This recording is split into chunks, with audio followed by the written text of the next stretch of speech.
Le débat autour des questions de sécurité a occupé l'essentiel de l'été et de cette rentrée. Le gouvernement a multiplié les annonces et les phrases choc. Est-ce que vous lui dites merci ? Non, parce que comme vous dites, ce sont des annonces et des phrases choc. Et pour pouvoir résoudre ces problèmes, il faudrait se placer dans un cadre où ils puissent être résolus. Cela suppose un ensemble de mesures de fond que ce gouvernement n'a pas prises et vraisemblablement qu'il ne prendra pas. Et par conséquent, c'est de la poudre aux yeux. Ça fait la 10e fois que Nicolas Sarkozy déclare à grand son de trompe qu'il part en guerre contre l'insécurité. Mais les mesures qu'il annonce sont assez dérisoires, je peux vous l'expliquer. Est-ce que vous estimez, on va d'abord rester sur ce climat politique, est-ce que vous estimez malgré tout en mettant ce débat à la une de l'actualité, il fait progresser les thèses du Front National, il banalise le discours du Front National ? Oui, mais parce que ce débat est à la une de l'actualité, parce que les gens souffrent, les gens savent bien que le soir, souvent, il faut se calfeutrer chez soi et qu'ils risquent de retrouver leur voiture fracturée ou brûlée, qu'il y a un développement de l'insécurité en France, de la criminalité qui est stupéfiant. Moi, je reviens du Japon où j'étais avec Jean-Marie Le Pen et une délégation que j'ai conduite de parlementaires européens. Dans ce pays qui n'est pas au banc des nations, la criminalité est 11 fois inférieure à la criminalité française. Alors stupéfiant en sachant que les atteintes aux personnes augmentent, mais pour le reste, les chiffres sont plutôt en baisse. Dernière question sur ce climat, et après on rentre dans le détail. Dernière question sur ce climat, est-ce que tout simplement, puisque voilà, on a beaucoup brodé sur on fait progresser les idées du FN, est-ce que les adhésions augmentent depuis cet été ? Oui, bien sûr, oui, c'est vrai, elles augmentent. Mais je voudrais rectifier ce que vous avez dit. Vous avez dit les violences aux personnes, sur les personnes augmentent. C'est vrai, elles augmentent dans une proportion absolument inquiétante, mais les autres diminuent. Non, les autres ne diminuent pas. Elles diminuent parce que l'on a dépénalisé ce qui était jusqu'à présent considéré comme des infractions d'ordre pénal. Voilà, c'est parfaitement artificiel. Alors sur la question des Roms, démantèlement et expulsion se multiplient. Est-ce que c'est une politique que vous approuvez ? Mais c'est quand même extraordinaire. Voilà un gouvernement. Voilà des gens dont on peut penser qu'ils sont instruits, qui sont intelligents. Monsieur Sarkozy, nous avons été collègues au Parlement européen, même s'il n'y venait pas beaucoup. Bon, il a signé des traités qui donnent à tous les ressortissants de Roumanie, de Hongrie, de Bulgarie, de République tchèque, de Slovaquie, de Slovénie, le droit de venir en France sans aucune autorisation préalable. À l'époque, nous, au Front National, qui ne sommes pas les ennemis de ces pays, tout au contraire. Et d'ailleurs, dans la délégation dont je vous parlais, il y avait par exemple des députés hongrois qui sont très préoccupés par la situation également dans leur propre pays. Eh bien, nous avons essayé de dire casse-cou. Nous avons dit que ces traités étaient dangereux. Voilà, vous dites qu'il ne fallait pas ouvrir les frontières. Bien sûr, il ne fallait pas ouvrir les frontières. Donc parce que maintenant, on a ouvert les frontières et on s'aperçoit qu'il y a des gens qui viennent sans autorisation. Et d'après ce que j'ai entendu à la télévision, il y aurait, paraît-il, 15 000 Roms en France. Mais savez-vous combien ils sont en Europe centrale et orientale ? Entre 4 et 5 millions, semble-t-il. Donc, maintenant qu'il y a la liberté de circulation et d'établissement, ça veut dire que ces 4 ou 5 millions de personnes ont le droit de venir là où c'est le plus profitable, et bien sûr, compte tenu de notre système, c'est en France.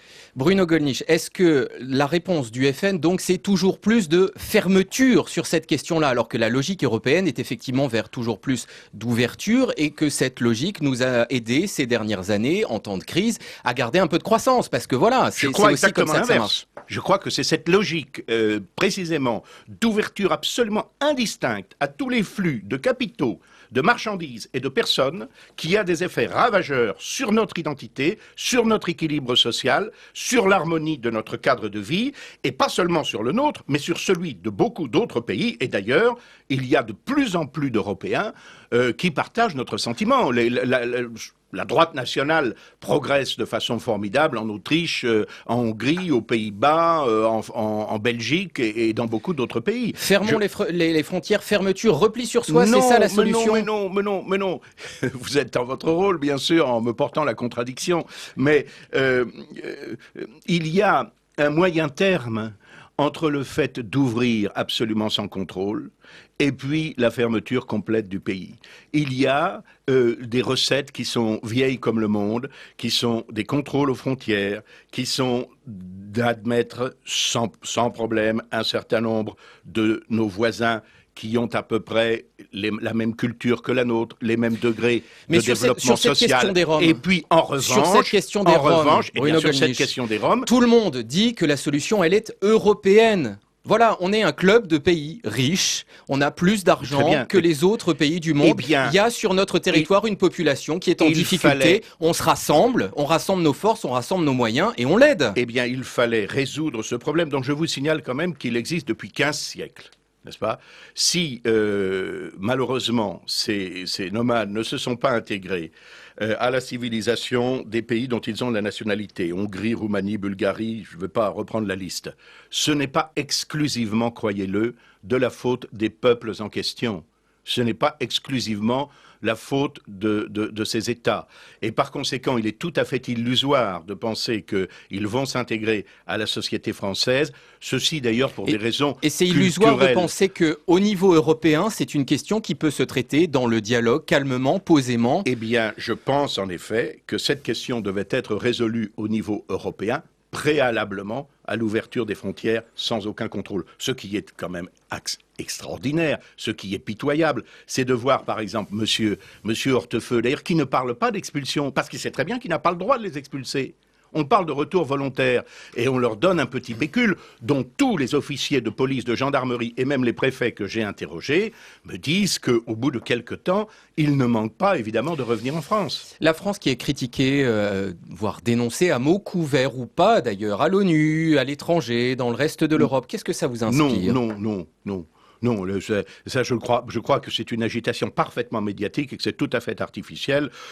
À l'ONU, il y a 200 États qui ont des politiques d'immigration qui sont autrement plus sévères que les nôtres et qui par conséquent ne sont pas du tout fondés à nous donner des leçons et qui d'ailleurs ne le souhaitent pas. Et les mots du pape en français, ce qui est rarissime, c'est une agitation médiatique aussi? Ah, écoutez, alors là, c'est extraordinairement intéressant cette affaire.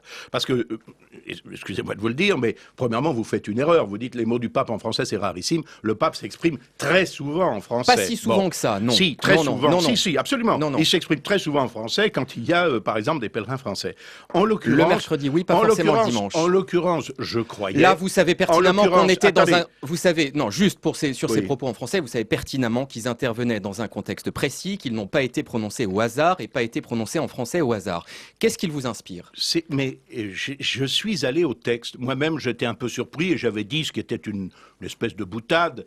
Si le pape veut accueillir tous les Roms, eh bien qu'ils aillent, sans mauvais jeu de mots, sur la place Saint-Pierre de Rome, installer leur campement. C'est une des plus larges, une des plus vastes du monde.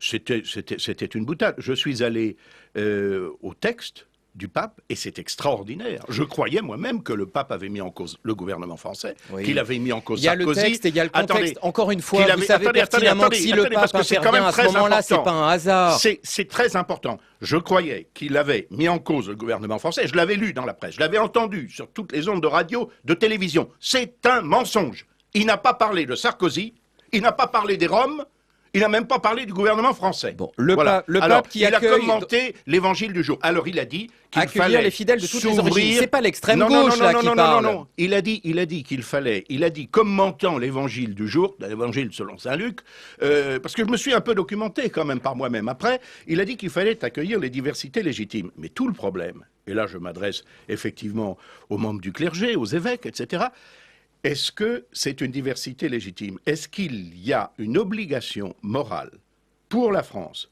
et pour la France seule dans le monde, d'accueillir, par exemple, les 4 ou 5 millions de Roms qui se trouvent en Europe centrale. Mais si, bien sûr. Il n'est pas question d'accueillir les 4 ou 5 millions de Roms, Bruno Gollnisch. Mais bien sûr que si. Il y en a entre 8 et 15 000. Il y en a entre 8 et 15 000 pour le moment, mais ça n'est évidemment on n'est pas à 5 millions quand même. Ça n'est évidemment que le début de cette transhumance. À partir du moment où, sur la simple présentation d'une carte d'identité roumaine, hongroise, bulgare ou tout ce que vous voulez, vous avez le droit d'entrer en France et où vous ne pouvez pas être expulsé, pensez-vous un seul instant que c'est malheureux, que c'est déshérité dont le sort ne m'est pas indifférent. Et pensez-vous un seul instant qu'ils ne vont pas venir en France ou quand même Et pensez-vous être crédible quand vous dites que 5 millions de Roms vont arriver demain chez nous?